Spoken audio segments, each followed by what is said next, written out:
নমস্কার, আমি সুমন। আমার চ্যানেলে আপনাদের প্রত্যেককে স্বাগত। আমরা শ্রীমদ্ ভাগবত গীতা নিয়ে আলোচনা শুরু করেছি। আমরা প্রথম অধ্যায় অর্থাৎ অর্জুন বিষাদ যোগ কমপ্লিট করে আমরা আজ সাংখ্যযোগ দ্বিতীয় অধ্যায় শুরু করতে চলেছি। আপনারা যারা প্রথম অধ্যায় দেখেননি তাদের জন্য আমি ডেসক্রিপশানে ভিডিওর লিঙ্ক দিয়ে দিয়েছি, আপনারা চাইলেই দেখতে পারেন। তো চলুন আমরা শুরু করি। প্রথম অধ্যায় যেখানে শেষ হয়েছে, অর্থাৎ অর্জুন রথের ওপরে বসে পড়েছে অস্ত্রশস্ত্র রেখে দিয়ে এবং বলছেন যে আমি যুদ্ধ করব না। এই সমস্ত আমার আত্মীয় স্বজন, নিজের লোক, ভ্রাতা, শ্বশুর, মামা সবাই চলে এসছে যুদ্ধ করতে, তো আমি এদেরকে কি করে মারব, এরকম একটা পরিস্থিতি। তো ঠিক সেই প্লট থেকেই কিন্তু সেকেন্ড চ্যাপ্টার অর্থাৎ সাংখ্যযোগ শুরু হচ্ছে। এখন সাংখ্য শব্দের অর্থ হলো তত্ত্বজ্ঞান।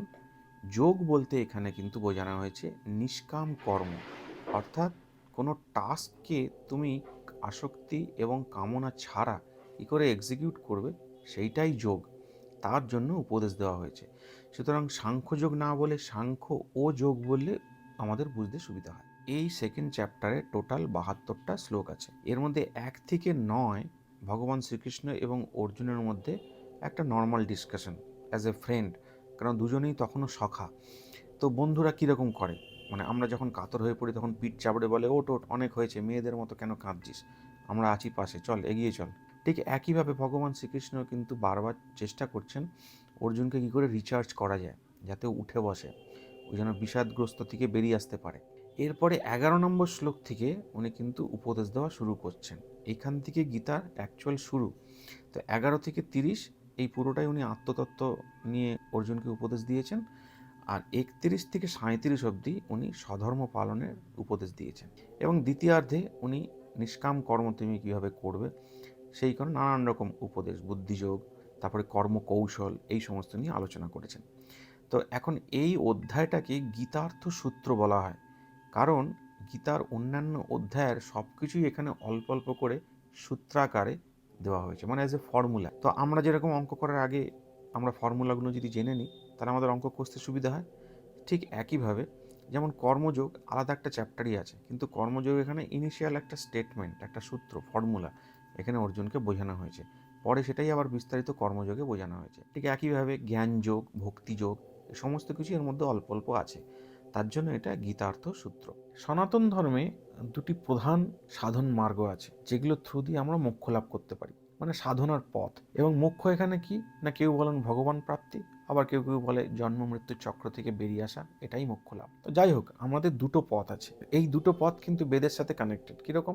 বেদের 4টে ভাগ, ঋক, সাম, যজু, অথর্ব, এগুলোর কথা বলছি না। সংহিতা, ব্রাহ্মণ, আরণ্যক, উপনিষদ, এইগুলোর কথা বলছি। এখন এখানে ব্রাহ্মণ মানে পুরোহিত নয়, বা ব্রাহ্মণ মানে যার ব্রহ্মজ্ঞান হয়েছে সেরকমও না। এই ব্রাহ্মণের মিনিংটাই আলাদা। তো এগুলো কি, সংহিতা কি, ব্রাহ্মণ কি, উপনিষদ কি, আরণ্যক কি, এগুলো আমরা বিস্তারিত আলোচনা করব অন্য একটা চ্যাপ্টারে। এখনকার মতো আমরা শুধু এটুকুই জানবো যে সংহিতা এবং ব্রাহ্মণ এই দুটোকে নিয়ে বেদের কর্মকাণ্ড, যেখানে সমস্ত রকমের যাগ যজ্ঞ কিভাবে করতে হবে তার বিস্তারিত বিবরণ দেওয়া আছে। আরণ্যক এবং উপনিষদ এই দুটো পাঠকে নিয়ে হলো জ্ঞানকাণ্ড। এখন যারা জ্ঞানকাণ্ডের পথিক তারা মনে করেন কর্ম মাত্রই বন্ধন। কেন?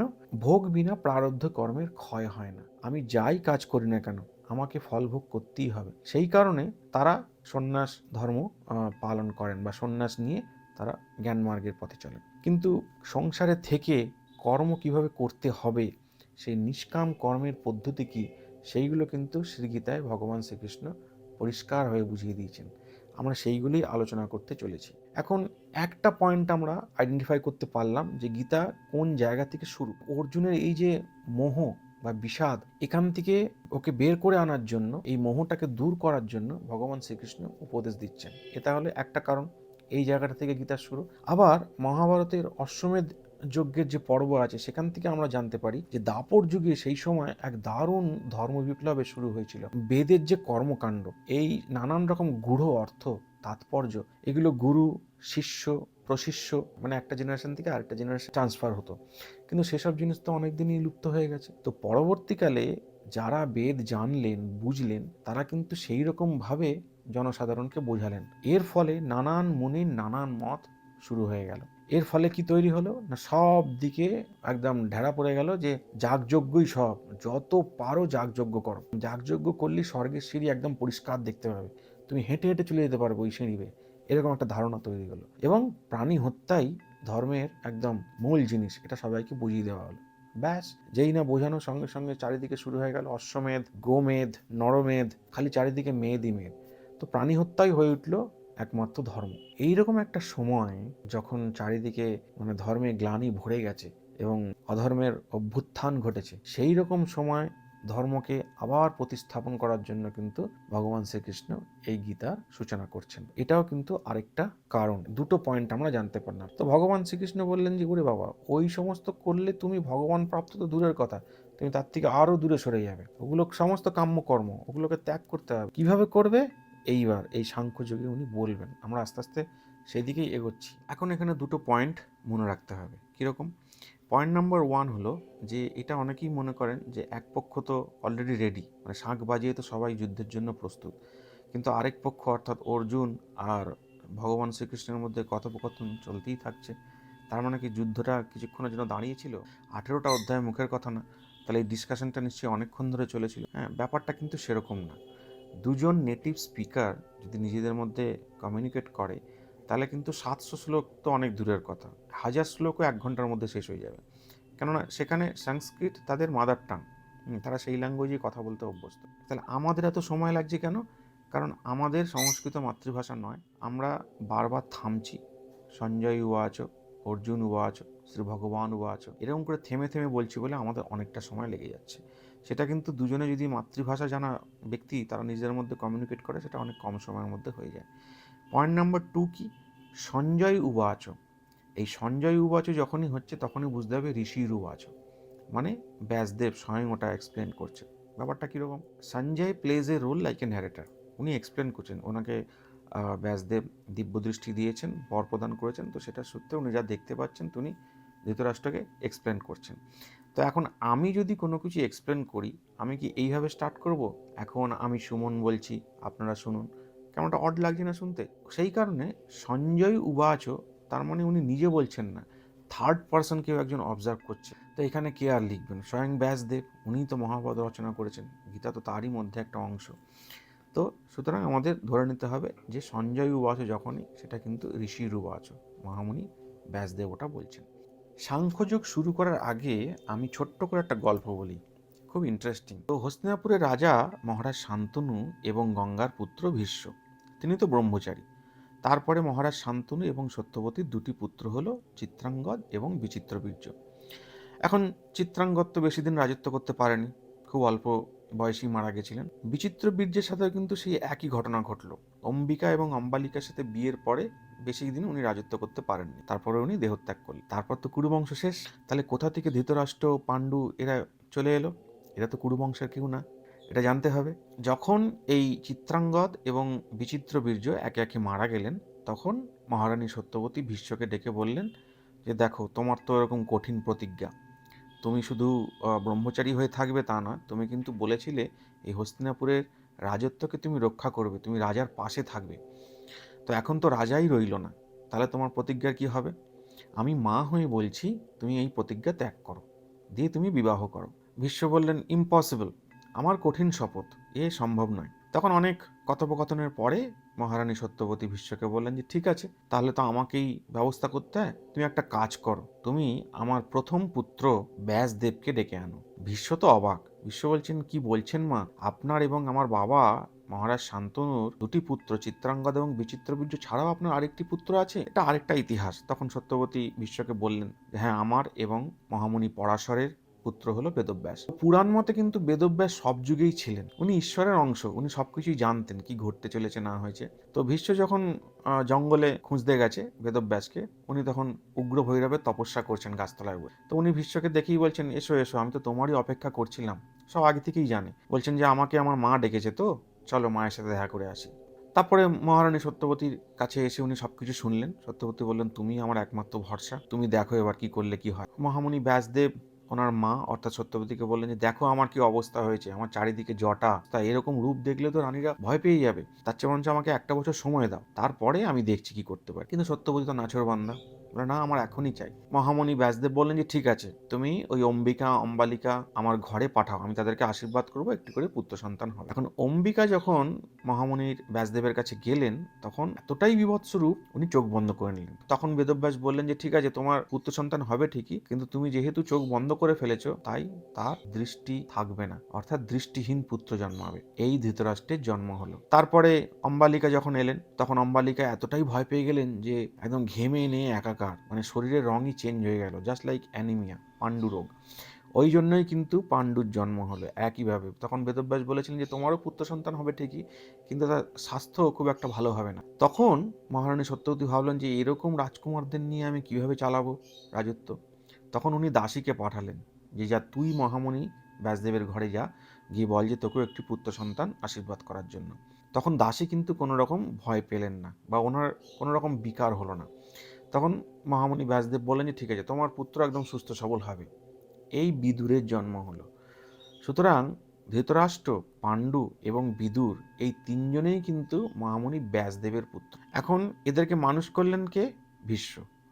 16 বছর পরে সবাইকে একদম তৈরি করে রাজকুমার বানিয়ে একদম নিয়ে এসে উনি তখন মাকে বলছেন, অর্থাৎ সত্যবতীকে বলছেন যে দেখো, আমি যা কিছু নিজে জানি আমি এই তিনজনকে একদম শিখিয়ে দিয়েছি, এবার তুমি ডিসাইড করো কে রাজ সিংহাসনে বসবে। এ কথা শোনা মাত্রই বিদুর কিন্তু সরে গেল। বিদুর বলল, না, আমি দাসীপুত্র, রাজ সিংহাসনে বসার আমার অধিকার নেই, আমি নিজেই সরে যাই, কিন্তু আমি রাজার পাশে থাকবো অ্যাজ এ কনসালটেন্ট। ডিসিশন যদি নিতে রাজার কোনো অসুবিধা হয়, তখন রাজা আমার সাথে পরামর্শ করতো। বিদুর বরাবরই অ্যাজ এ কনসালটেন্ট রাজার পাশে। তো এখন পড়ে রইল ধৃতরাষ্ট্র এবং পাণ্ডু। তখন মহারানী সত্যবতী বিদুরকেই জিজ্ঞেস করলেন যে তুমি তাহলে আমাকে বলো, তুমি যখন কনসালটেন্ট, তুমি তাহলে সাজেস্ট করো কে তাহলে রাজ সিংহাসনে বসবে।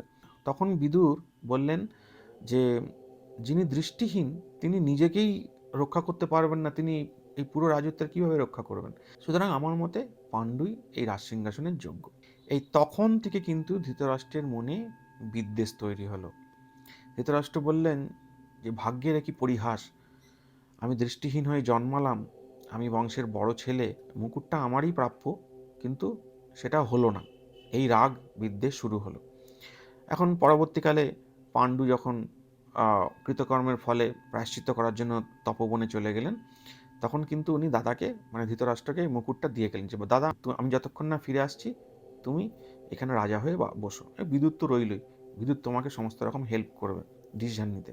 ধৃতরাষ্ট্র তো খুব খুশি রাজমুকুট পেয়ে, এবং ওর মনে এমনই ইচ্ছা, আকাঙ্ক্ষা, আসক্তি, যে উনি তখন ভাবলেন যে এই মুকুট আমি আর ছাড়বো না।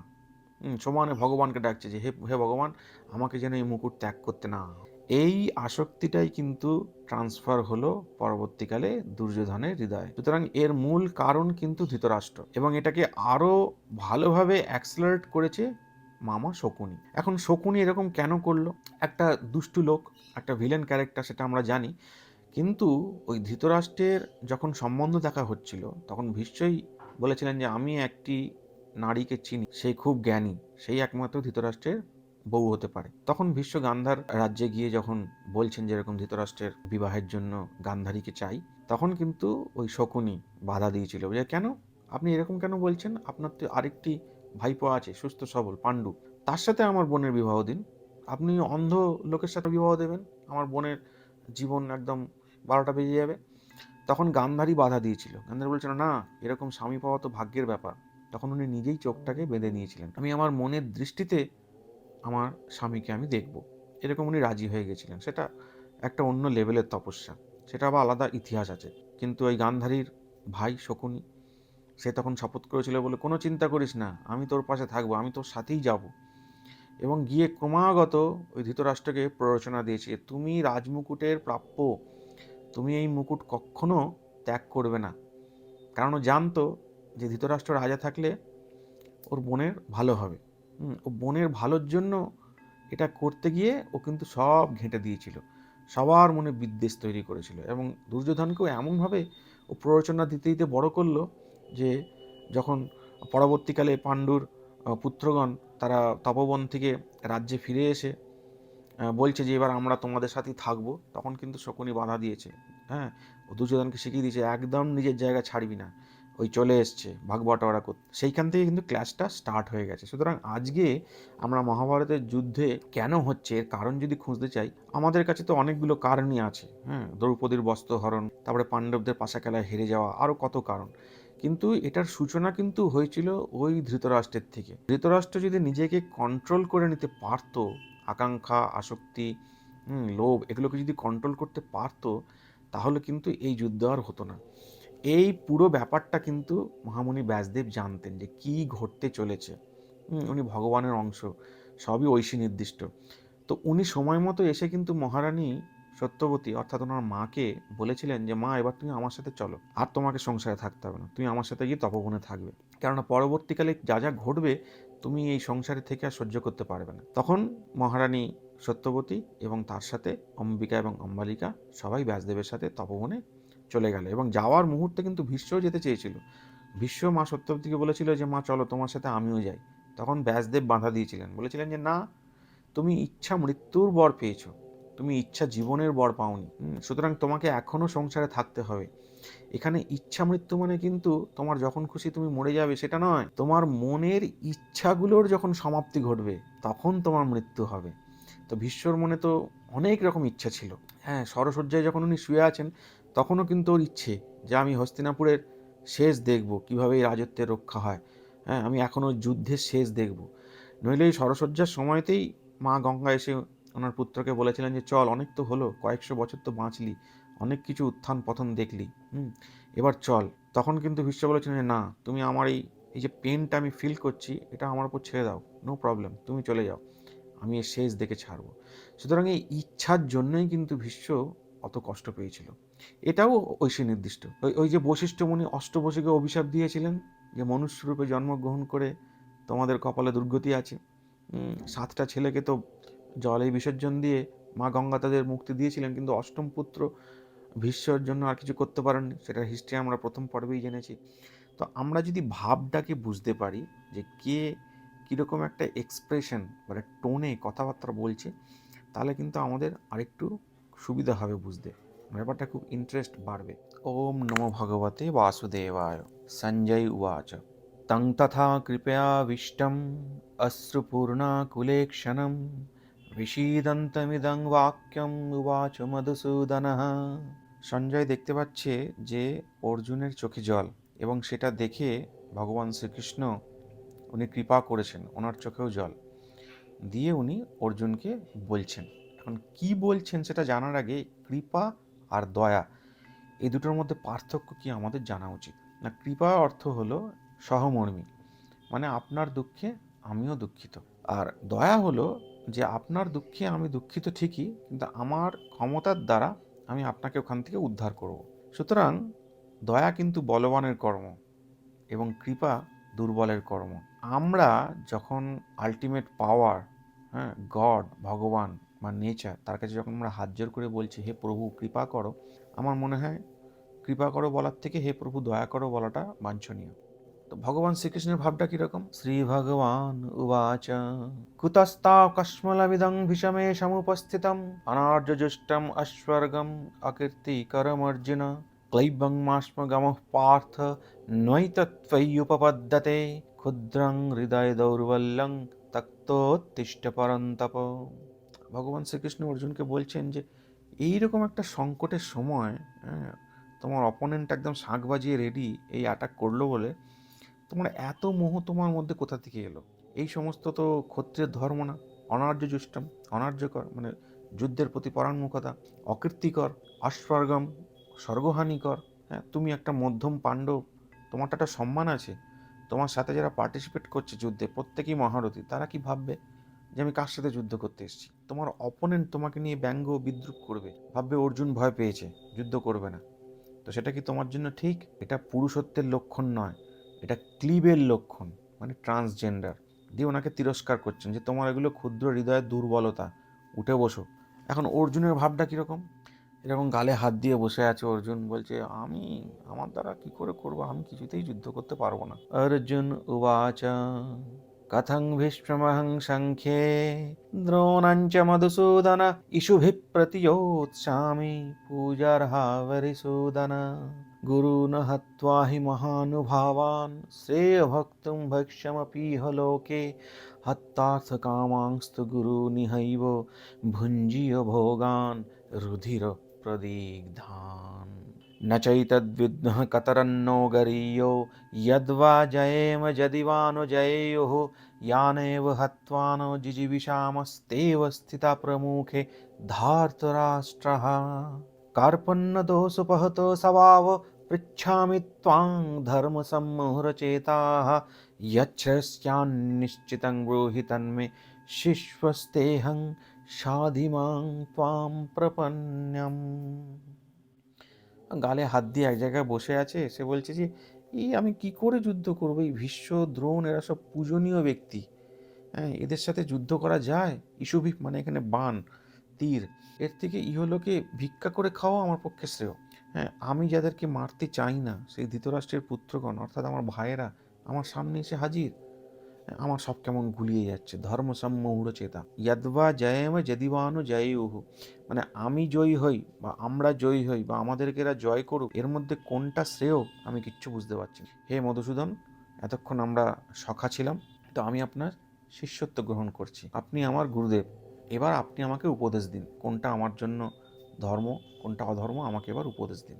এখন ভগবান শ্রীকৃষ্ণের ভাবটা কীরকম না, উনি উভয় পক্ষের সেনার মাঝখানে দাঁড়িয়ে একটু উপহাস করেই অর্জুনকে বলছে, অনেকক্ষণ ধরে দেখছি তুমি পণ্ডিতের মতো বড় বড় কথা বলছো, হ্যাঁ গুরুজন হত্যা পাপ, কুলক্ষয় দোষ, মিত্রদ্রোহ দোষ, এই সমস্ত পণ্ডিতের কথা, কিন্তু তোমার মধ্যে পাণ্ডিত্যের আমি লক্ষণ কিছু দেখতে পাচ্ছি না, এরকম একটা ভাব, এক্সপ্রেশন, সেটা সংস্কৃত শ্লোকে প্রকাশ পেয়েছে। শ্রী ভগবান উবাচ अशोचानन अशोचस्त्वं प्रज्ञावादांश्च भाषसे गतासु न गतासुंश्च नानुशोचन्ति पण्डिताः न त्येवाहं जातु नाशं न त्वं नेमे जनाधिपाः न चैव न भविष्यामः सर्वे वयमतः परं देहिनस्मिन् यथा देहे कौमारं यौवनं जरा तथा देहान्तरप्राप्तिर्धीरस्तत्र न मुह्यते मात्रस्पर्शास्तु कौन्तेयो शीतोष्णसुखदुःखदाः आगमपायिनो नित्यस्तां तितिक्षक्ष भारत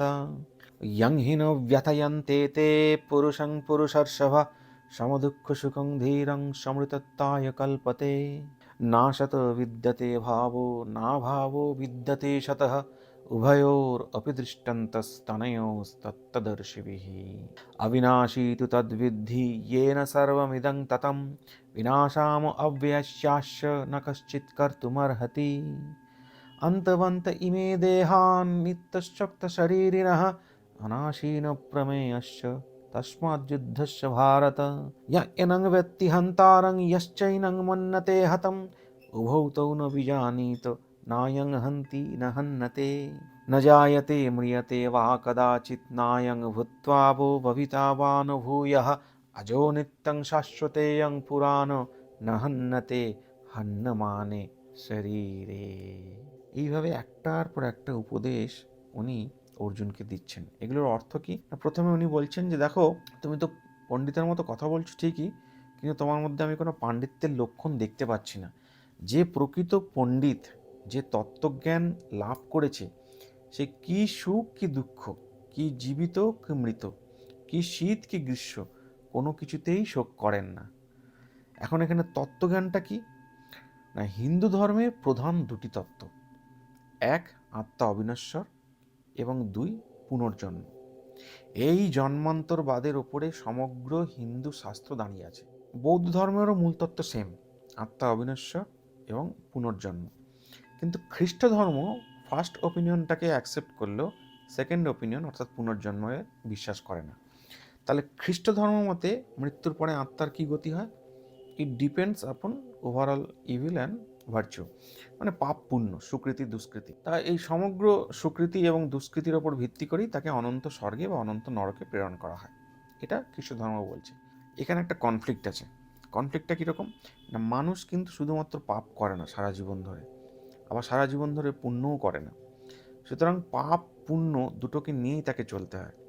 তাহলে যে অনন্ত স্বর্গে গেল তার তো পাপের সাজাই হলো না, আবার যে অনন্ত নরক প্রাপ্ত হলো তার পুণ্য ফল ভোগ হলো না। ব্যাপারটা পক্ষপাতিত্ব হয়ে যাচ্ছে। এক পক্ষকে আমি ভালোভাবে দিচ্ছি, আরেক পক্ষকে আমি সাজা দিচ্ছি, এরকম একটা ব্যাপার। তো হিন্দু ধর্ম কিন্তু এসব বলে না। তা আমরা কিন্তু না জেনেই আমরা এরকম বলে থাকি যে দেখ তুই যা করলি তুই নরকে পতিত হবি, ওখানে তোকে গরম তেলে ভাজা হবে, হ্যাঁ, কাঁটা লাগানো মুগুর দিয়ে তোকে মারা হবে, এরকম আরও কত কী। আবার এটাও বলে থাকি যে তুই যা করলি তুই একদম ড্যাং ড্যাং করে স্বর্গে চলে যাবি, সিঁড়ি পরিষ্কার দেখতে পাবি, এবং ওখানে গিয়ে তুই অপ্সরাদের সাথে বসে আঙুর খাবি। এই সবই আমাদের মন গড়া কথা। আমরা আশেপাশে যা শুনে থাকি, আমাদের যা কিছু বোঝানো হয়েছে, বলা হয়েছে, আমরা সেটাই প্রকাশ করি। হিন্দু ধর্ম কিন্তু এসব কথা বলে না। তাহলে হিন্দু ধর্ম মতে মৃত্যুর পরে আত্মার কি হয়, কি গতিপ্রাপ্ত হয়? না, যেখান থেকে জীবের সৃষ্টি, সেই পরম ব্রহ্মে লীন হয়ে যাওয়া, অর্থাৎ ভগবৎ প্রাপ্তি, ভগবান প্রাপ্তি, এটাই হলো উদ্দেশ্য। এটা যেহেতু এক জীবনে সম্ভব হয় না, তাই কৃতকর্মানুসারে জীবকে পুনঃ পুনঃ জন্মগ্রহণ করে এই সংসু গমন করা, এই সংসারের মধ্যে চক্রাকারে আবর্তিত হতে হয়। কর্মই আত্মাকে ঊর্ধ্বগতি দেবে, এবং সেই কর্মটা কিভাবে করলে পরে আমার আত্মার ঊর্ধ্বগতি হবে, সেটাই কিন্তু গীতায় খুব ভালো করে বোঝানো আছে। এবং সেটা অবশ্যই নিষ্কাম কর্ম, কামনা আসক্তি এই সমস্ত ত্যাগ করে আমাকে কর্ম করতে হবে। তো হিন্দু শাস্ত্রে জীবের কৃতকর্মানুসারে স্বর্গাদি ভোগের কথাও উল্লেখ আছে, কিন্তু সেটা অনন্তকালের জন্য না। কর্মফল শেষ হয়ে গেলেই আবার জীবকে সংসারে জন্ম নিতে হবে। সুতরাং এর থেকে মুক্তির একটাই উপায়, যে জন্ম মৃত্যুর চক্র থেকে বেরিয়ে আসা, অর্থাৎ মোক্ষ লাভ। এইভাবে ভগবান শ্রীকৃষ্ণ অর্জুনকে একটার পর একটা উপদেশ দিচ্ছেন। আত্মা অবিনাশী, একে সৃষ্টিও করা যায় না, একে ধ্বংসও করা যায় না, সুতরাং এর জন্য তুমি শোক করো না। তো এখন অর্জুনের প্রশ্ন, যে বেশ মানলাম আত্মা অবিনশ্বর, এর মৃত্যু হয় না, কিন্তু যখন স্বজন বিয়োগ হয়, অর্থাৎ নিজের লোক মারা যায়, তখন তো মন দারুণ দুঃখে কাতর, তখন তো সে কোনো রকম তত্ত্বজ্ঞান শুনতে চায় না, তখন মনকে কিভাবে কন্ট্রোল করব? ভগবান শ্রীকৃষ্ণ তার উত্তরে বলছেন, মাত্রা স্পর্শাস্তু কৌন্তেয় শীতোষ্ণ সুখ দুঃখদাহা আগামাপা ইনো নিত্যাস্তাং তিতিক্ষাস্য ভারত। এই শীত উষ্ণ এইগুলো সবই অনিত্য, কোনোটাই স্থায়ী না, আসেই যায়। সুতরাং যেটা অনিত্য সেটাকে সহ্য করা, অভ্যাস করা, এটাই কর্তব্য। হে অর্জুন, মাঘ স্নান অর্থাৎ মাঘ মাসে স্নান করাটা ধর্ম, কিন্তু তুমি যদি শীতের ভয়ে স্নান না করো তাহলে সেটা অধর্ম। সুতরাং তোমাকে অভ্যাস করতে হবে। তুমি কনকনে ঠান্ডায় কাঁপছো, হ্যাঁ, তোমার সোয়েটার পরা, হাতে গ্লাভস পরা, তুমি উল্টো দিকে দেখছো একজন ঠান্ডা জলে সে কিন্তু নির্দ্বিধায় স্নান করছে, তাহলে ভাবো সে কিভাবে অভ্যেস করে নিজেকে তৈরি করেছেন। Practice, practice and practice, practice makes perfect. সুতরাং অভ্যাসের দ্বারা সবকিছু সম্ভব। এগুলোকে অভ্যাস করতে শেখো, সহ্য করতে শেখো। তোমার যদি এটা মনে হয় যে আত্মা দেহের সাথে জন্ম নেয় এবং মৃত্যুর সাথে সাথে নষ্ট হয়ে যায়, তাহলেও তোমার শোক করা উচিত না, কেননা জন্মালে মৃত্যু হবেই, এটা অবশ্যম্ভাবী, অপরিহার্য।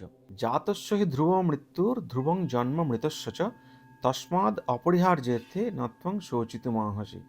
বলে, হে অর্জুন, যে জন্মেছে তার মৃত্যু অনিবার্য, এবং যার মৃত্যু হলো তারও জন্ম অবশ্যম্ভাবী। সুতরাং যেটা অপরিহার্য সেটার জন্য শোক করো না। এখন এখানে একটা প্রশ্ন হতে পারে যে মৃত্যুর পরে পুনর্জন্ম হবেই, এটা বুঝলাম, কিন্তু কিভাবে জন্ম হবে? আবার মানুষ হয়ে জন্ম হবে, নাকি উদ্ভিদ কুলে জন্ম হবে, নাকি জলজ প্রাণী হিসেবে জন্ম হবে? সাপ, ব্যাঙ, ঘোড়া, মানুষ কিভাবে জন্ম হবে? তো এটার উত্তর আমরা একদম শেষের দিকে পাবো, বাট এটা নিয়ে কিন্তু একটা খুব ইন্টারেস্টিং স্টোরি আছে, সেটা একটু এখানে ছোট্ট করে বলি। তো কঠোপনিষদে নচিকেতা এবং যমরাজের মধ্যে একটা কথোপকথন হয়েছিল, তো সেটা নিয়েই এই গল্পটা। ব্যাপারটা কি না, নচিকেতা ছিলেন ঋষি ভাজশ্রবা, কেউ কেউ বলে আবার উদ্দালকা, তো উদ্দালকের পুত্র। তো নচিকেতার যখন 10-12 বছর বয়স, তখন উনি দেখছেন যে তার বাবা যজ্ঞ করছেন, বৈদিক কাম্যকর্ম কিছু একটা পাওয়ার আশায় বা ভগবানের বর পাওয়ার আশায় উনি যজ্ঞ করছেন। তো উনি বাবাকে অত্যন্ত শ্রদ্ধা করতেন, মানে বাবা যা বলবে তাই একদম, মানে বাবাকে খুশি করার জন্য ছেলে সবসময় রেডি। তো দেখছেন যে বাবা ওই যজ্ঞে স্যাক্রিফাইস করছে, বা কেউ কেউ বলেন যে গরু দান করছে ব্রাহ্মণকে। তো কিরকম গরু দান করছে না, যেগুলো খোঁড়া, কানা, বয়স হয়ে গেছে, এই সমস্ত গরুগুলোকে ঋষি দান করছেন। তো নচিকেতার মনে তো একটু প্রশ্ন হলো, বলে যে না, এরকম করে তো দান করা উচিত না, দান সবসময় শ্রেষ্ঠ হওয়া উচিত, ভালো জিনিস দেওয়া উচিত, ভগবানকে যখন দিচ্ছি। উনি তখন ঋষিকে গিয়ে বললেন যে বাবা, আমিও তো তোমার ছেলে, তো তুমি আমাকে কাকে দান করবে? ঋষি তো ভীষণ রেগে গেলেন, বলে তুই যাবি এখান থেকে, যত ভুলভাল প্রশ্ন, তোকে আমি যমকে দান করবো। তো নচিকেতা বাবার আদেশ শিরোধার্য, উনি হেঁটে হেঁটে যমের দরজার কাছে চলে গেছে। ঋষি পুত্র, অসম্ভব ক্ষমতা, সাধারণ মানুষ যেখানে যেতে পারে না সেখানে তারা যেতেই পারে। তো নচিকেতা যমরাজ্যের কাছে গিয়ে দেখছেন যে তার দরজা তো বন্ধ, তিনি নেই ওখানে। কোনো ডিউটি করতে গেছে, সে তো ঘুরতে গেছে সেরকম না, তিনি তো সোল কালেক্ট করছেন। তো সেই দরজার সামনে নচিকেতা বসে রইলেন 3 দিন কিছু না খেয়ে। তো যখন যমরাজ 3 দিন পরে ফিরলেন, তখন উনি নচিকেতাকে দেখে বলছেন, এ বাবা, এ তো আমার ভীষণ অপরাধ হয়েছে, একজন ব্রাহ্মণ পুত্র এরকম 3 দিন ধরে না খেয়ে আমার অপেক্ষায় বসে আছে, এ তো আমার খুব পাপ হবে। তো নচিকেতা, আমি খুব খুশি হয়েছি তোমার এই ধৈর্য, এই যে পেশেন্স। তো তুমি প্রত্যেকটা দিনের জন্য একটা করে বর তোমার প্রাপ্য, সুতরাং তুমি 3টে টোটাল বর পাবে। তুমি আমার থেকে আগে বরগুলো চেয়ে নাও, তারপরে আমরা ফার্দার ডিসকাশনে যাব। ভালো কথা। তো নচিকেতা প্রথমবার চাইলেন, আমার বাবার রাগ কমিয়ে দাও, আমি যখন এখান থেকে ফিরে যাব উনি যেন আমাকে খুব ভালোভাবে অ্যাকসেপ্ট করেন এবং আমি আর বাবা যেন বাকি জীবন শান্তিতে কাটাতে পারি। যমরাজ বললেন তথাস্তু। সেকেন্ড বরটা কি চাইলেন, যে এই যে দেখলাম বাবাকে যজ্ঞে এত কিছু আহুতি দিচ্ছে, এই ব্যাপারটা কি, এই অগ্নিতে এই সমস্ত আহুতি দিলে কি হয়, হ্যাঁ পুরো আমাকে ব্যাপারটা খুলে বলো তো, এই স্যাক্রিফাইসের মানে কি। এটা একটা এলাবোরেটেড স্পিচ, তখন যমরাজ ওনাকে বুঝিয়ে দিলেন, হ্যাঁ এই ব্যাপার। তো ভালো কথা। 3 নম্বর বরটা চাওয়ার সময় নচিকেতা বলে বসলেন যে হে ধর্মরাজ, মৃত্যুর রহস্য কি, এই মৃত্যুর পরে মানুষের কি হয় এটা আমাকে আপনি খুলে বলুন। যমরাজ তো অবাক। যমরাজ বলছেন, এ তুমি কি বর চাইলে, তো স্বয়ং ভগবানের কাছেও এটা রহস্য। তুমি অন্য কিছু চাও আমার থেকে, তুমি গোটা পৃথিবী রাজত্ব করো, তুমি আমার থেকে অপ্সরা চাও, তুমি দীর্ঘজীবীর বর চাও, সব তোমাকে দিয়ে রাজি আছি, কিন্তু এইটা আমার থেকে তুমি চেও না, তুমি অন্য কিছু চাও। এবার নচিকেতাও নাচর বান্দা, আপনি ছাড়া আর কে বলবে, আপনি সারাক্ষণ আত্মা নিয়ে কাজ করছেন, মৃত্যুর পরেই তো লোকে আপনাকে চেনে, তো আপনি একমাত্র এর উপযুক্ত এই অ্যান্সারটা দেওয়ার জন্য। তা যমরাজ কিন্তু মনে মনে খুব খুশি হয়েছেন। উনি দেখছেন যে এই বালকের তো কোনো প্রলোভন নেই, আমি এতগুলো অপশন দিচ্ছি কিন্তু এ তো নিজের প্রশ্নের চেঞ্জ করছে না। তখন উনি খুশি হয়ে নচিকেতাকে বললেন, এবং সেখানেও কিন্তু একই কথা, আত্মতত্ত্ব, হ্যাঁ ব্রহ্মসত্য জগৎ মিথ্যা, আত্মা কি, আত্মা অবিনাশী, যে তোমার আলটিমেট গোল কি না পরম ব্রহ্মে লীন হয়ে যাওয়া, ভগবান প্রাপ্তি। সুতরাং কর্মফলের কিন্তু একটা বিরাট গুরুত্ব রয়েছে। যিনি স্বয়ং শ্রীকৃষ্ণের পাদপদ্ম চিন্তা করেন তার সেইরূপ মুক্তি হয়। তো গীতাতেও কিন্তু ভগবান শ্রীকৃষ্ণ অর্জুনকে সেম কথা বলেছেন, যে ইয়ং হীন ব্যথায়ন্তে তে পুরুষং পুরুষর্ষব সমদুঃখ সুখং ধীরং সমৃতত্বায় কল্পতে। সুতরাং যার বুদ্ধি স্থির, যে সুখ দুঃখকে সমভাবে অ্যাকসেপ্ট করে, গ্রহণ করে, সেই কিন্তু এই অমৃতত্ব লাভ করতে সমর্থ হন। এখানে অমৃতত্ব কথার অর্থ কিন্তু সারা জীবন বেঁচে থাকা, অমর হয়ে, সেটা বলছে না। এটা অমৃতত্বর মানে হলো জন্ম মৃত্যুর চক্র থেকে বেরিয়ে আসা, অর্থাৎ ভগবত প্রাপ্তি বা ভগবান প্রাপ্তি বা মোক্ষ লাভ, এটাকে বোঝানো হয়েছে। তো হে অর্জুন, তুমি সমবুদ্ধি সম্পন্ন হও, তুমি সুখ দুঃখ জয় পরাজয় লাভ অলাভ এগুলোকে তুমি সমজ্ঞান করো, তুল্য জ্ঞান করে তুমি যুদ্ধ করো, এটাই নিষ্কাম কর্মযোগ। ভগবান শ্রীকৃষ্ণের মুখে আত্মতত্ত্ব শোনার পরে অর্জুন কিছুটা হলো শান্ত হয়ে ভগবান শ্রীকৃষ্ণকে বলছেন যে ঠিক আছে, আমি বুঝলাম যে আত্মা অবিনাশী, এর মৃত্যু নেই, তো আমার একটু হলেও শোক মোহ দূর হলো ভীষ্মের জন্য। এতক্ষণ আমি চিন্তা করছিলাম যে উনি মরে যাবেন, ইটস ওকে। কর্ম করে কি কর্তা, তো আমি যেই প্রাণী হত্যাটা করব, কর্তার উপর তো পাপটা আসবে, আমি তো তখন হন্তা হব, তো আমি সেখান থেকে কি করে উদ্ধার পাবো। তার উত্তরে ভগবান শ্রীকৃষ্ণ বলছেন, ইয়া এনং বেত্তি হন্তারং ইয়শ্চৈনং মন্নতে হতম উভৌ তৌ ন বিজানীত নায়ং হন্তি না হন্নতে ন জায়তে মৃয়তে বা কদাচিৎ নায়ং ভূত্বা ভবিতবানো ভূয়ঃ অজো নিত্যং শাশ্বতেয়ং পুরাণ না হন্নতে হন্যমানে শরীরে। বলছে হে অর্জুন, তুমি যে এই ধারণাটা যে তোমার, তুমি যে এরকম করে ভাবছো যে তুমি হন্তা হবে, মানে তুমি কাউকে মারবে এবং সে হত হবে, এই দুটো ধারণাই ভুল।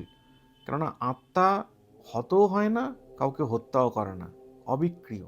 তো 28 নম্বর শ্লোকে ভগবান শ্রীকৃষ্ণ অর্জুনকে একটি চমৎকার কথা বলছেন, অব্যক্তাদীনি ভূতানি ব্যক্ত মধ্যান্নি ভারত অব্যক্ত নিধনান্যেব তত্র কা পরিদেবনা। অর্থাৎ জীবগণ আদিতে অব্যক্ত, মধ্যে ব্যক্ত এবং বিনাশান্তে আবার অব্যক্ত হবে। এই অব্যক্ত কথাটির অর্থ হলো যে অজ্ঞাত, মানে যার উপলব্ধি হয় না, দর্শন হয় না। সুতরাং জন্মের আগে তুমি কিন্তু অজ্ঞাত ছিলে, জন্মের পরে তুমি জ্ঞাত, তাও একটা পার্টিকুলার টাইম পিরিয়ডের জন্য, পার্মানেন্ট না। মৃত্যুর পরে তুমি আবার অজ্ঞাত হবে। তাহলে তুমি কিসের জন্য শোক করছো? তোমার স্ত্রী, পুত্র, মিত্র, আত্মীয় স্বজন, জন্মের আগে এদের সাথে তোমার কি সম্পর্ক ছিল তুমি জানো? আচ্ছা, মৃত্যুর পরে এদের সাথে তোমার কি সম্পর্ক থাকবে তাও কি তুমি জানো? জানো না। তাহলে এই যে ক্ষণিকের অতিথি, সুতরাং এই রাত্রিবেলা পান্থশালায় বসে অতিথিদের সাথে তুমি কথাবার্তা বলছো, সকাল হলেই আবার 10 জন 10 দিকে চলে যাবে, যে যার ডিউটিতে চলে যাবে। তো এই পার্টিকুলার ক্ষণকালের এই যে আলাপ পরিচিতি, এর জন্য মুগ্ধ হয়ে শোক করছো। কেন তুমি শোক করছো? দিয়ে উনি অর্জুনকে বলছেন যে তুমি স্বধর্ম পালন করো, তুমি ক্ষত্রিয়, ক্ষত্রিয়ের ধর্ম হলো যুদ্ধ করা। দুর্যোধনের বিদ্বেষ বুদ্ধিবশত এই যুদ্ধ সংগঠিত হয়েছে, এটা তোমার স্বার্থের জন্য এই যুদ্ধ সংগঠিত হয়নি। সুতরাং এরকম ধর্মযুদ্ধের সুযোগ সবাই পায় না, তুমি যখন এরকম একটা সুযোগ পেয়েছো, তুমি কেন এগোবে না? তোমার কিসের শোক? এত কিছু শোনার পরে অর্জুনের মনে কিন্তু এখনো অনেক প্রশ্ন। অর্জুন ভগবান শ্রীকৃষ্ণকে জিজ্ঞেস করছেন, ঠিক আছে বুঝলাম, কিন্তু রাজ্য লাভের কামনায় এই যে গুরুজনদের মারা বা কাউকে অ্যাটাক করা, এটাও তো পাপ, এর জন্য তো আমাকে নরকে পতিত হতে হবে। এটা আবার কি ধরনের কর্তব্য? এটা তো একটা নৃশংস কর্তব্য। তখন ভগবান শ্রীকৃষ্ণ বলছেন যে তুমি স্বর্গ নরকের কথা বলছো, এগুলো সবই কাম্যকর্মের ফল। এই কাম্যকর্মের ফল শুনে শুনে তোমার বুদ্ধি বিক্ষিপ্ত হয়েছে অর্জুন। তুমি সমবুদ্ধি সম্পন্ন হয়ে যোগস্থ হয়ে যুদ্ধ করো, তাহলে তোমার কোনো পাপ হবে না। এই যোগস্থ হয়ে যুদ্ধ করার ব্যাপারটা কি না, সুখ দুঃখ, জয় পরাজয়, সিদ্ধি অসিদ্ধি, লাভ অলাভ, এগুলোকে তুল্যজ্ঞান করে তুমি যুদ্ধ করো। এটাই নিষ্কাম কর্মযোগ। এরকম ভাবে যদি তুমি করতে পারো, তাহলে তোমার কোনো পাপ হবে না। তারপর উনি বলছেন তুমি স্থিতপ্রজ্ঞ হও, তোমার প্রজ্ঞাকে তুমি স্থির করো। এটা তুমি কি করে করবে না, তোমার আসক্তিকে তুমি ত্যাগ করো, তোমার ইন্দ্রিয়জ প্রবৃত্তিগুলোকে তুমি কন্ট্রোল করো, মানে সংযমী হও। দিয়ে উনি বলছেন যে দেখো, আসক্তি থেকেই আসে কামনা, কামনা থেকেই কিন্তু আসে ক্রোধ, ক্রোধ থেকেই মোহ, মোহ থেকেই স্মৃতিভ্রংশ, স্মৃতিভ্রংশ হয়ে গেলেই বুদ্ধিনাশ, আর বুদ্ধিনাশ হয়ে গেলেই কিন্তু সর্বনাশ। This is a classic example of root cause analysis with the help of 5 why. আমরা ইন্ডাস্ট্রিতে প্রবলেম ম্যানেজমেন্ট করার সময় নানান রকম পদ্ধতি ইউজ করে থাকি ফর রুট কজ অ্যানালিসিস। তো তার মধ্যে একটি হলো 5 হোয়াই। আমাকে 5বার কেন কেন কেন বলে আমাকে একদম রুট কজটাকে আইডেন্টিফাই করতে হবে। তার ফলে আমরা প্রিভেন্টিভ অ্যাকশন নিতে পারবো, যার ফলে এন্টায়ার প্রবলেমটাই সলভ হয়ে যাবে। আমি যদি অ্যান্টি ক্লকওয়াইজ ব্যাপারটা ঘুরিয়ে নিই, সাপোজ হাইপোথেটিক্যালি কারো সর্বনাশ হয়েছে, আমি যদি তাকে জিজ্ঞেস করি কেন তোমার সর্বনাশ হলো, না আমার বুদ্ধিনাশ হয়েছিল। কেন তোমার বুদ্ধিনাশ হয়েছিল? কারণ আমার স্মৃতিভ্রংশ হয়েছিল। কেন তোমার স্মৃতিভ্রংশ হয়েছিল? কারণ আমি মোহগ্রস্ত ছিলাম। কেন তোমার মোহ এলো? কারণ আমার ক্রোধের ওপর কোনো কন্ট্রোল ছিল না। কেন তোমার ক্রোধ হলো? আমার কামনা হয়েছিল, সেই কামনা থেকেই ক্রোধ। আর কামনা কি থেকে আসে? আসক্তি। তা আসক্তিটাই হলো রুট কজ। সুতরাং আমি যদি আসক্তিকে কন্ট্রোল করতে পারি, তাহলে কিন্তু সমস্যাটাই শেষ হয়ে গেল। তো ঠাকুর শ্রী রামকৃষ্ণ পরমহংসদেবও বলেছেন যে তুমি সংসারে থাকো, তাতে কোনো ক্ষতি নেই, তোমাকে সন্ন্যাস ধর্ম গ্রহণ করতে হবে না, কিন্তু তোমার মধ্যে সংসার ঢুকে গেলেই বিপদ। নৌকা জলের ওপর ভাসতে পারে, কিন্তু নৌকাতে জল ঢুকলেই বিপদ। নৌকার কন্ট্রোল কার হাতে? না মাঝির হাতে। সুতরাং নৌকাতে যাতে কোনো রকম জল না ঢোকে, কোনো রকম ছিদ্র না হয়, আর যদি ছিদ্র হয়েও থাকে সেটাকে বন্ধ করার দায়িত্ব কিন্তু ওই মাঝি। সুতরাং ইন্দ্রিয়, এই ইন্দ্রিয়কে কন্ট্রোল করতে হবে, সংযমী হতে হবে, তবেই তুমি এগিয়ে যেতে পারবে। তারপরে উনি বলছেন কর্মণ্যে বাধিকার আসতে মা ফলেষু কদাচন। কর্মে তোমার অধিকার, কর্মফলে কোনো অধিকার নেই। তুমি কর্ম করো, কর্মফল যেন তোমার কর্ম প্রবৃত্তির হেতু না হয়, কর্ম ত্যাগেও যেন তোমার প্রবৃত্তি না হয়। এরপর উনি বুদ্ধিযোগ নিয়ে অর্জুনের সাথে আলোচনা করছেন। ব্যাপারটা কিরকম? বলছেন হে অর্জুন, কর্ম করে কে?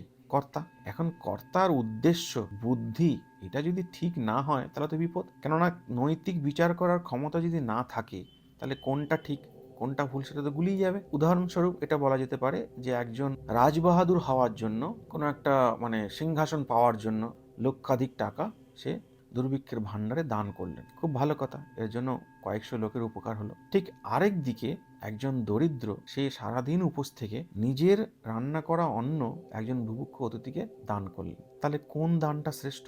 এখানে নৈতিক বিচারে দরিদ্রের দানটিই কিন্তু শ্রেষ্ঠ, কারণ তার বিচার বুদ্ধি শ্রেষ্ঠ। সে কোনো রকম কামনা করে কিছু পাবার উদ্দেশ্যে দান করেনি। অপরদিকে আরেক ব্যক্তি, সে রাজবাহাদুর হওয়ার জন্য বা কোনো কিছু পাওয়ার আশায় সে কিন্তু ওই দানটা করেছিল। এটাই এখানে বোঝায়। এরকম অনেক উদাহরণ আছে। অনেকেই মনে করেন যে হ্যাঁ ঘুষ নিলাম, তারপরে সেটাকে ব্যালেন্স করার জন্য অনাথ আশ্রমে গিয়ে দান করে এলাম বাচ্চাদের। তো এখানে দুটোই কিন্তু কামনা আছে। প্রথম যখন ঘুষ নিল সেখানে আসক্তি, তারপর যখন ওখানে গিয়ে টাকাটা দান করছে অনাথ আশ্রমে, সেখানেও একটা কাম্যকর্ম, সেখানেও একটা এক্সপেকটেশন আছে যে আমি ভুল করেছি, আমি বুঝতে পারছি, কিন্তু এখানে বাচ্চাদেরকে দান করলে আমার হয়তো পাপটা কিছুটা হলে কমবে, গেল বিগড়ে সব, আলটিমেট রেজাল্ট ইজ জিরো। হ্যাঁ, আবার যদি কেউ মনে করে আমি মার্ডার করলাম, তারপরে আমি তিরুপতির মন্দিরে গিয়ে লক্ষাধিক টাকা দান করলাম, আলটিমেট রেজাল্ট ইজ জিরো, এইভাবে করলে কিন্তু হবে না। ওয়েস্টার্ন কান্ট্রিজ, এই যাদেরকে আমরা পাশ্চাত্য পণ্ডিত বলি, তারা কিন্তু গীতা থেকে এই সমস্ত জিনিসগুলোকে খুব ভালোভাবে অবজার্ভ করেছে। আপনারা হয়তো অনেকেই জানেন না, ইউপিএসসি এক্সামে সাংখ্য ফিলোসফি বলে একটা চ্যাপ্টার আছে, সেখানেও কিন্তু আমরা এখানে যা আলোচনা করছি সেই আত্মতত্ত্ব, পুরুষ, প্রকৃতি, এইসব নিয়ে ওখানে আলোচনা আছে, অনেক দর্শন ভাবনা। তো এটাকে কিন্তু ইগনোর করা যাবে না। ভাবুন একবার, ইন্ডিয়ান অ্যাডমিনিস্ট্রেটিভ সার্ভিস অর্থাৎ আইএএস, আইপিএস এই সমস্ত র্যাঙ্কের অফিসার হতে গেলে তাদেরকে সাংখ্য ফিলোসফি জানতে হয়। Very interesting. এইখানে জার্মান তত্ত্ববিদ কান্ট, উনি কি বলছেন, কান্টস থিওরি নামে এটা খুব প্রচলিত। তো কান্টস বলছেন the moral worth of an action, স্টার্টিংটা দেখুন, মরাল ওর্থ, যে কাজটা করছি, ওর্থ মানে মূল্য, মরাল ওর্থ মানে এখানে নৈতিক মূল্য। তো কাজটার নৈতিক মূল্য সেটা কে নির্ধারণ করবে? অবশ্যই কর্তা। কর্তাই তো টাস্কটাকে এক্সিকিউট করছে। কর্তার যদি সেলফ ইন্টারেস্ট থাকে, তার যদি নৈতিক বিচার বুদ্ধি ঠিক না থাকে, তাহলে তো আলটিমেট রেজাল্ট জিরো হতে বাধ্য। So the moral worth of an action can not be anywhere but in the principle of the will without regard in the ends which can be attend by an action. তো এটার মানে হলো যে এখানে বুদ্ধিযোগ বলতে কিন্তু শুধুমাত্র ইন্টেলেক্ট বা ইন্টেলিজেন্সিকে বোঝাচ্ছে না। প্রপার ট্রান্সলেশন করলে এটা দাঁড়ায় ইন্টেলিজেন্ট উইল, এইটাকে এখানে বোঝানো হয়েছে। ভগবান শ্রীকৃষ্ণ অর্জুনকে বলছেন যে দেখো, আত্মা অবিনশ্বর, তাকে মারাও যায় না, ধ্বংস করা যায় না, সুতরাং ওসব ছেড়ে দাও। কাকে মারছো, কে হন্তা, কে হত, সব ভুল ধারণা, তুমি বুঝে গেছো, ক্লিয়ার। তারপরে তুমি যখন কর্মটাকে করবে তখন তুমি সমবুদ্ধি হও।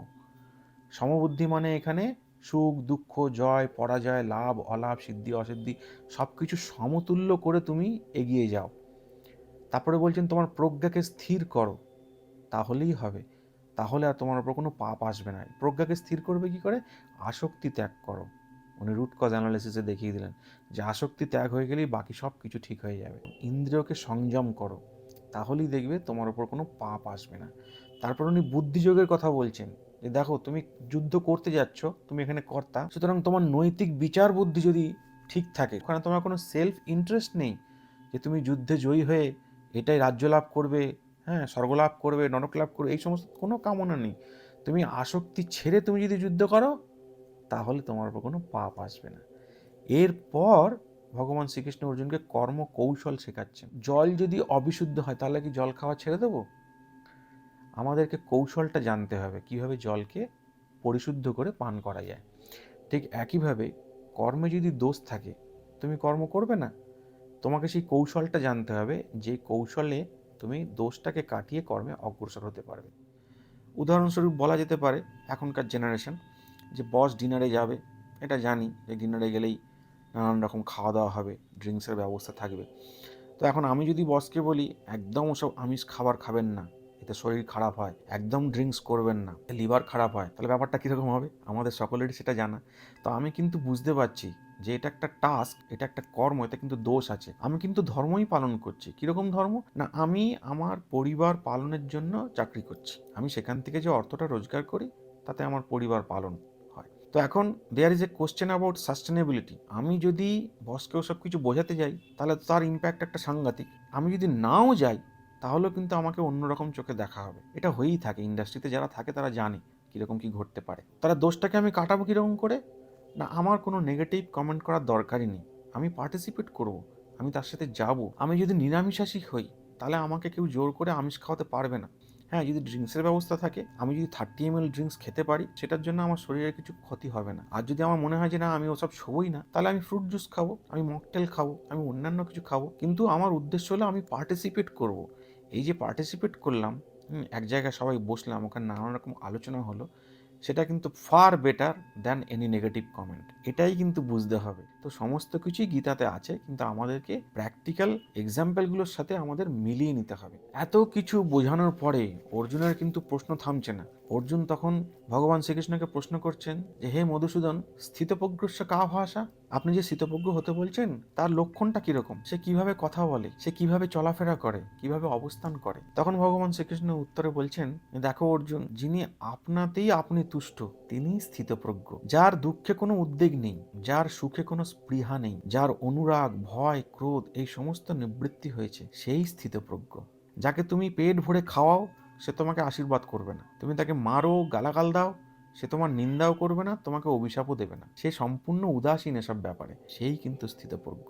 তো এরপরে অর্জুন বলছেন, তাহলে ইন্দ্রিয় সংযম কি করে করব? তখন ভগবান বলছে, ভগবত চিন্তা, মনে ভগবানের চিন্তা করো, সৎ গুরু, সৎ সঙ্গ, এত কিছু অপশন আছে। সে ঠাকুর শ্রী রামকৃষ্ণও বলেছেন একই কথা। তুমি মুখে ঠাকুরের নাম করছো অথচ মনে তোমার বিষয়ের চিন্তা, তাহলে তো হবে না। ওটাকে জাস্ট ঘুরিয়ে নাও, মুখে বিষয়ের চিন্তা হোক, মনে মনে সবসময় ভগবান চিন্তা। আমরা ফাইনালি একটা জিনিস আমাদের বুঝতে হবে যে আমাদের চারপাশের যে এনভায়রনমেন্ট, এটা কিন্তু আমাদের উপর একটা বিরাট প্রভাব বিস্তার করে। ব্যাপারটা কিরকম? কাউকে আমরা যদি শ্মশানে থাকতে বলি, সাপোজ অ্যাজ পার এক্সাম্পল বললাম যে তুই কাল থেকে ওকে ঘর করে দিচ্ছি, তুই শ্মশানে থাক, তার কিন্তু কয়েকদিনের মধ্যেই জীবনের প্রতি বিতৃষ্ণা চলে আসবে। কেননা সকাল থেকে রাত্রির পর্যন্ত সে নানান বয়সের ডেড বডিকে চোখের সামনে জ্বলতে দেখছে, তার জীবনের প্রতি আর কোনো আগ্রহই থাকবে না। বলে দূর, কি হবে বেঁচে থেকে, সব তো ওই জ্বলে পুড়ে শেষ হয়ে যাবে। সেই একই ব্যক্তিকে কোনো রকম বড় নাইট ক্লাবের ওয়েটার করে দিন, সে যখন প্রত্যেক দিন দেখবে যে সব অল্পবয়স্ক ছেলেমেয়েরা এসে অর্ধনগ্ন অবস্থায় নাচ গান করছে, মদ খাচ্ছে, এই করছে ওই করছে, সে তখন ভাববে, আরে এটাই তো জীবনের লক্ষ্য, এটাই তো আনন্দ, আমি এতদিনে সব পাইনি। তার তখন কিন্তু জীবন পাল্টে যাবে। একইভাবে সেই ব্যক্তিটিকে কোনো পাহাড়ের মনাস্ট্রিতে রেখে আসুন, সে যখন প্রত্যেক দিন দেখবে সকালবেলা উঠে চারিদিক স্নিগ্ধ বাতাস, পাখির ডাক, কারোর মনে কোনো বিদ্বেষ নেই, হ্যাঁ, কারোর কেউ ঝগড়া করছে না, চেঁচামেচি করছে না, সবাই পড়াশোনা করছে, বেদ পাঠ হচ্ছে চারিদিকে, ভাবুন তো তার ওভারঅল পার্সপেক্টিভটা কিরকম হবে, তার চিন্তাধারাই বদলে যাবে। সুতরাং আমাদের চারপাশের এনভায়রনমেন্ট কিন্তু অত্যন্ত গুরুত্বপূর্ণ। মহানায়ক উত্তম কুমার অভিনীত সন্ন্যাসী রাজা সিনেমাটা আমরা অনেকেই দেখেছি। তো আপনারা একবার চিন্তা করে দেখুন রাজার ক্যারেক্টারটা কিরকম ছিল। হ্যাঁ, বাইজি নাচ না দেখে, মদ না খেয়ে রাজা একদিনও ঘুমোতে পারতো না। কিরকম মোহাচ্ছন্ন হয়ে পড়েছিল, তার যে ফ্যামিলি, স্ত্রী, এই সমস্ত কিছু আছে সব ভুলে গেছে। তো যদিও বা তার মনে ইচ্ছে হয় যে হ্যাঁ স্ত্রীর সাথে বসে একটু গল্প করি, ওই বন্ধুরা এসে ডাকতো, কোথায় আছো হে, কলকাতা থেকে নাচিয়ে এনেছি, চলো আমরা সবাই মিলে তার নাচ দেখি। হ্যাঁ, বন্ধুরা ডেকে নিয়ে চলে যেত। তো এই রাজার যখন ওই রকম করুণ পরিণতি হলো, তার হয়তো কিছু কর্ম বাকি ছিল, তাই তিনি দেহত্যাগ করলেন না, কিন্তু তাকে উদ্ধার করলো কারা? একদল সন্ন্যাসী। এই সন্ন্যাসীদের সাথে থেকে রাজার আমূল পরিবর্তন। হ্যাঁ, বিষয় সম্পত্তির প্রতি রাজার সমস্ত স্পৃহা শেষ। কয়েক মাস বা কয়েক বছর পরে, হ্যাঁ, একগাদা দাঁড়ি গোপ নিয়ে রাজা যখন নিজেরই রাজ্যে ফিরে আসছে, রাজার মুখে তখন আর কাহার বানয় দাদরা বাজাও গান নেই। হ্যাঁ, সেই বিখ্যাত গান মান্নাদের কণ্ঠে, কাহার বানয় দাদরা বাজাও, ভুলে গেছে ওসব গান। এখন রাজার মুখে কি গান? না শ্রীমৎ শঙ্করাচার্যের ভজ গোবিন্দম। কা তব কান্তা কস্তে পুত্র সংসারায়মতীব বিচিত্র কশ্বত্তং বা কুতঃ আয়তঃ তত্ত্বং চিন্তয়ত দিদং ভাতঃ ভজ গোবিন্দম ভজ গোবিন্দম গোবিন্দম ভজ মূঢ়মতে। তো এটার মানে কি না, কে তোমার স্ত্রী, কে তোমার পুত্র, হ্যাঁ, এই সংসার অতীব বিচিত্র, তুমি সমস্ত চলার পথে এদেরকে পেয়েছো, জন্মের আগে এদের সাথে কি সম্পর্ক ছিল তুমি জানো না। এই 28 নম্বর শ্লোকে বললাম সব অজ্ঞাত ছিল। সুতরাং এর জন্য শোক করে কি হবে? তুমি একাই এসেছো, একাই যাবে। তুমি মারা গেলে কারোর কিচ্ছু যাবে আসবে না, সব যেমন চলছে সব চলবে, 2-3 দিন পরেই সব লোকে ভুলে যাবে। ওই যে আমাদের আছে না নিয়ম, 11 দিন, 11 দিন একটা লোক দেখানো শোক পালন করি। আসল টার্গেট কিন্তু ওই 11 দিনের দিন মাছ খাবো, কতক্ষণে মাছ খাবো সেইটা চিন্তা করছি। আবার একা খেলে হবে না, লোকজনকে ডাকতে হবে, তাদেরকে ডেকে একদিন নিরামিষ খাও, একদিন মাছ খাও, দিয়ে ঘোষণা করো যে দেখো তোমরাও মাছ খেলে, কাল থেকে আমিও খাওয়া দাওয়া সব শুরু করে দিচ্ছি, যে যাওয়া সে চলে গেছে, হ্যাঁ সব ভুলে যাও, নিজেদের মধ্যে ব্যাপার, আবার সব কিছু নর্মাল। এটা নিয়ে অনেক কন্ট্রোভার্সি, অনেক কিছু আছে। তো এখানে এসব আলোচনা করলে লোকে নানান রকম প্রশ্ন করবে, আমি কোনো রকম আপত্তিকর কথা এখানে বলতে চাই না। তো এটা শুধুমাত্র অর্জুনকেই কিন্তু বলা হচ্ছে না, অর্জুনকে সামনে রেখে ভগবান শ্রীকৃষ্ণ কিন্তু সমগ্র জাতি, সমগ্র পৃথিবীবাসীর জন্য এটা বলছেন, বাসুদেব কুটুম্বাকম, এই পৃথিবীর সবাই আমার বন্ধু। সুতরাং এই ফিলোসফি, এই থট, এই জ্ঞান, এটা কিন্তু সকলের জন্য প্রযোজ্য। শ্রীমৎ শঙ্করাচার্যের এই ভজ গোবিন্দমে 3 নম্বর প্যারাতেই আছে যে নলিনী দলগত জলমতি তরলং তজ্জীবনমতি অতিশয় চপলং ক্ষণমিহ সজ্জন সঙ্গতি রেকা ভবতি ভবার্ণ অবতরণে নৌকা। এটার মানে হলো পদ্ম পাতার উপর এক বিন্দু জল কখনো দাঁড়ায় না, সবসময় এদিক ওদিক হচ্ছে। তেমনি মানুষের মন প্রাণ কিন্তু অত্যন্ত চঞ্চল। যদি জীবনে ক্ষণকালের জন্য সৎসঙ্গ করো, সেটাই কিন্তু তোমাকে পরপারে যেতে, নৌকা হয়ে তোমাকে পরপারে যেতে সাহায্য করবে। এটা তো গেল ফিলোসফিক্যাল থট। প্র্যাকটিক্যাল জিনিসটা কি না, the selection of friend in personal life and selection of colleagues in professional life both are very important. ব্যাপারটা কিরকম, সংসারের থেকে আমি যদি বুঝে যাই আমার টার্গেট কি, আমাকে কোন লক্ষ্যে পৌঁছতে হবে, আমাকে সেই রকম ক্লাস, সেই রকম লোকজনের সাথে মিশতে হবে। আদারওয়াইজ আমার চারিত্রিক বৈশিষ্ট্যের উন্নতি হবে না, আমার ডেভেলপমেন্ট সম্ভব না। ঠিক একইভাবে প্রফেশনাল কেরিয়ারে যখন আমরা একটা লেভেল থেকে আরেক লেভেলে যেতে চাইছি, মানে প্রমোশন, তখন আমাকে আমার ওপরে যারা আছে তাদের সাথে মিশতে হবে, তাদের দেখতে হবে তাদের কি কি স্কিল আছে। একবার ভাবুন, আপনার চারপাশে এরকম লোকজন আছে যাদের good analytical skill, good communication skill, হ্যাঁ, ক্রিটিক্যাল থিঙ্কিং, তারপরে পিপল ম্যানেজমেন্ট স্কিল, এগুলো সমস্ত ভালো। তো তাদের সাথে থাকতে থাকতে আপনার মধ্যেও কিন্তু এগুলো আস্তে আস্তে অ্যাবজর্ভ হতে শুরু করবে। তো একটা সময় আসবে যখন আপনার সুপারভাইজার আপনাকে নিজেই ডেকে বলবে যে now you are ready for the next role. কেননা আপনি যে কাজগুলো করছেন তাতে ম্যাচুরিটি পরিষ্কার স্পষ্ট, আপনি ওই জিনিসগুলো আয়ত্ত করে নিয়েছেন। এখন আপনি যদি মনে করেন গ্রাউন্ড ফোর্সের সাথেই আপনি সারা জীবন কাজ করবেন, তাহলে আপনার স্কিল ডেভেলপমেন্ট হবে না। এটাই এখানে বোঝানো হয়েছে। তো গীতাতে সব কিছুই আছে, খালি এই প্র্যাকটিক্যাল এক্সামগুলোর সাথে একটু মিলিয়ে নিতে হবে। সাংখ্যযোগ অধ্যায় কিন্তু এখানেই শেষ। ইতি শ্রীমদ্ ভাগবত গীতা সুপনিষৎসু ব্রহ্মবিদ্যায়াং যোগশাস্ত্রে শ্রীকৃষ্ণার্জুন সংবাদে সাংখ্যযোগ নাম দ্বিতীয় অধ্যায়। এখন কথা হচ্ছে যে এত কিছু আলোচনা, এত কিছু জানা বা বোঝার পর আমাদের এটা মনে হতেই পারে যে আমরা অনেক কিছু জেনে গেছি। সত্যি তো, আত্মা অবিনশ্বর, দেহটা নশ্বর, এরপর আর কি জানার থাকে? এটাই তো আলটিমেট ট্রুথ। ভগবান প্রাপ্তি, মোক্ষ লাভ, এগুলোই তো আলটিমেট ট্রুথ। তারপরে এই সমস্ত কাজ কি করে করব, নিষ্কাম কর্ম, বুদ্ধিযোগ, কর্মকৌশল, এই সমস্ত জানলাম, তাহলে তো এখানেই শেষ হয়ে গেল। তাহলে ভাবুন একবার বাকি 16টা অধ্যায় কি আলোচনা হয়েছে। সবে তো দ্বিতীয় অধ্যায় শেষ হলো, মানে ফর্মুলা জানলাম। এখন অঙ্ক করতে পারবো না, শুধুমাত্র ফর্মুলা জেনে করা যায় না সবকিছু। তো এখানে শুধুমাত্র ওই ফর্মুলাগুলোই জানা হলো। ওই জন্য এই অধ্যায়টাকে গীতার্থ সূত্র বলে। এই জিনিসগুলোই পরবর্তী অধ্যায়ে বিস্তারিতভাবে আলোচনা হয়েছে। তো আমরা সেগুলো জানবো। আমরা যখন উদ্যোগ নিয়েছি, আমরা স্টেপ বাই স্টেপ এগোচ্ছি, সুন্দর গল্প করতে করতে এগোচ্ছি। আপনাদের সহযোগিতা যদি থাকে, আপনাদের যদি পেশেন্স থাকে, আপনারাও জানবেন, আমিও আপনাদেরকে জানাবো। এটাই আমাদের উদ্দেশ্য। এখন অর্জুনের মনে কিন্তু এখনো প্রশ্নের শেষ হয়নি, হবে না। যতক্ষণ না 18টা অধ্যায় শেষ হচ্ছে ততক্ষণ ওর মনে প্রশ্ন থাকবে। তো ও কিরকম ক্রিটিক্যাল থিঙ্কার দেখুন। ও এত কিছু বুঝে ভগবান শ্রীকৃষ্ণকে প্রশ্ন করছে যে হে মধুসূদন, আপনার এই যে কথাগুলো আপনি বলছেন, এগুলো দুরকম অর্থ হয়। ব্যাপারটা কিরকম না, আপনি বললেন যে কর্তার কর্ম অপেক্ষা বুদ্ধি শ্রেষ্ঠ, বেশ মানলাম। তাহলে আপনি আমাকে হিংসা বুদ্ধি দিচ্ছেন কেন? আপনি আমাকে প্ররোচনা করছেন হিংসা বুদ্ধি। আমি জানি ওকে মারলেও মরবে না, আত্মা অবিনশ্বর, কিন্তু আমি যাকে অ্যাটাক করবো, এই যে মারবো, এই চিন্তাটাই তো হিংসা। তা আপনি আমাকে এরকম বুদ্ধি দিচ্ছেন কেন? ভগবান শ্রীকৃষ্ণ ভালো একজন শিষ্য পেয়েছেন। তো ভগবান শ্রীকৃষ্ণ তার উত্তরে কি বললেন, এটা যদি জানতে হয় তাহলে কিন্তু তৃতীয় অধ্যায় অর্থাৎ কর্মযোগ অবশ্যই দেখতে হবে, এবং স্কিপ না করে গল্প করতে করতে। খুব শিগগিরই ফিরে আসবো ইয়ার এন্ড এবং নিউ ইয়ার। আপনাদের সবার ভালো কাটুক, আপনারা সবাই খুব ভালো থাকুন, এনজয় করুন ফ্যামিলির সাথে। এবং আমরা যতটুকু শিখেছি এখনো পর্যন্ত, বুঝেছি, জেনেছি, সেগুলোকে যদি আমরা নিজেদের উপর অ্যাপ্লাই করতে পারি, একটা সংকল্প নেওয়া যেতেই পারে নতুন বছরের 1 জানুয়ারি থেকে স্টার্ট করে, তাহলে কিন্তু জীবনে পরিবর্তন আসতে বাধ্য। এটাই কিন্তু মূল লক্ষ্য। আশা করি ভিডিওটা আপনাদের ভালো লেগেছে। যদি ভালো লেগে থাকে চ্যানেলটা সাবস্ক্রাইব করুন এবং অন্যান্যদের সাথে শেয়ার করুন, যাতে তারাও এগুলো জানতে পারে। সবাই খুব ভালো থাকুন, খুব শিগগিরই ফিরে আসছি। জয় গুরু।